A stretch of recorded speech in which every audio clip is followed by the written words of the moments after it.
22 کی کتاب 3 باب اس کی پہلی آیت میں حضرت سلیمان فرماتے ہیں کہ ہر چیز کا ایک موقع اور ہر ایک کام کا جو آسمان کے نیچے یعنی کہ زمین پر ہوتا ہے ایک وقت ہے، اور پھر اس کے بعد وہ ان کاموں کی فہرست پیش کرتے ہیں، جیسا کہ پیدا ہونے کا ایک وقت ہے، مر جانے کا ایک وقت ہے، محبت کرنے کا ایک وقت ہے اور دعوت رکھنے کا ایک وقت ہے۔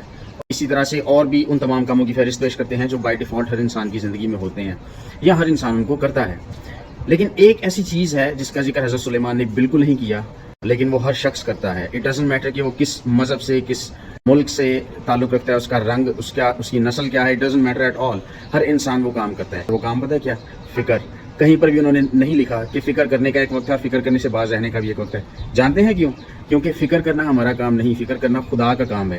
اس لیے خدا یسوع مسیح نے بھی کہا کہ تم اپنی فکر نہ کرو کیونکہ اس کو تمہاری فکر ہے۔ تو ہم نے پھر کیا کرنا ہے؟ ہم نے شکر کرنا ہے۔